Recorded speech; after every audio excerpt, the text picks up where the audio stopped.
Hello বন্ধুগণ, আসসালামু আলাইকুম। আশা করি সকলেই ভালো আছেন। বন্ধুগণ, আমাদের ফেসবুকে আসলে আমরা উপরে কিন্তু একটা টুল বার এখানে দেখতে পাই, তাই না? এই টুল বারটা যদি আমরা আমাদের নিজেদের মতো করে সাজাতে পারতাম তাহলে সেরকম হতো না? যেমন এখানে আমার এইটা অপ্রয়োজনীয়, এইটা অপ্রয়োজনীয়, যেটা ২ টা আমার লাগতেছে না। কিন্তু তারপরও এই ২ টা কিন্তু এখানে দেখাচ্ছে।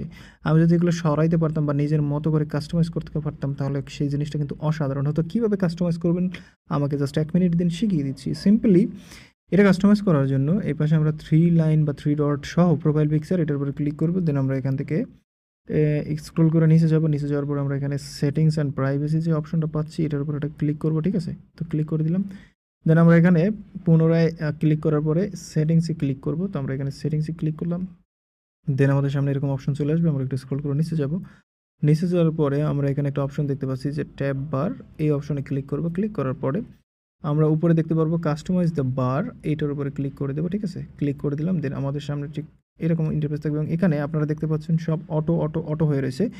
পিন কোনো অপশন নাই। তো আমি যদি পিন করে দিই তাহলে শুধুমাত্র ওই অপশনগুলোই ওখানে শো হবে। তো আমি এখানে আমার ফ্রেন্ডের অপশনটা এখানে পিন করতে চাই, কারণ ফ্রেন্ড অপশনটা আমার দরকার।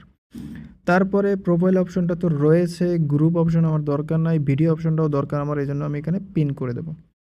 তারপরে প্রোফাইল ড্যাশবোর্ড, তারপর ফিডস, গ্রুপস, এসব তো আমার কোনো কিছুই প্রয়োজন নেই, তাই না? প্রোফাইল অপশনটা আমার দরকার আছে, মাঝে মধ্যে ওটা দরকার হয়, কিন্তু অন্য যেগুলো অপশন রয়েছে এগুলোর একটার আমার দরকার নেই। এই জন্য আমি এখান থেকে প্রোফাইল দিয়ে পিন করে দিলাম। জাস্ট এই ৩ টা অপশন এখানে পিন করা থাকবে। বাকিগুলো height, height, height, market place এগুলোর দরকার নাই। গেমিংয়েরও কোনো প্রয়োজন নেই।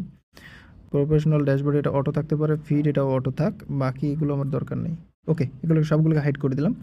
তো দেন হয়েছে কি, এখন আমি যদি আমার প্রফেশনাল ড্যাশবোর্ডে যাই এবং এখান থেকে কেটে সবগুলোকে বের করে দিলাম, জাস্ট সরিয়ে দিলাম। এবার আমি আমার ইতে গেলাম। দেখেন আমার নিউজ পেজটার দিকে একটু যদি খেয়াল করেন, এখানে টুল বারটা কিন্তু কাস্টমাইজ হয়ে গেছে এবং আপনারা দেখতে পাচ্ছেন যে ভিডিও এসেছে, তারপর ফ্রেন্ডের অপশন এসেছে, তারপরে এখানে প্রোফাইল অপশন চলে এসেছে, যেটা যেটা আমি দিয়েছিলাম সেই ৩ টাই দেখাচ্ছে। ওয়েল, তো দর্শক শ্রোতা, এই ছিল আজকের ভিডিও। ভিডিওটা ভালো লাগলে ভিডিওতে লাইক দিবেন, চ্যানেলটাকে সাবস্ক্রাইব করবেন। ধন্যবাদ সকলকে।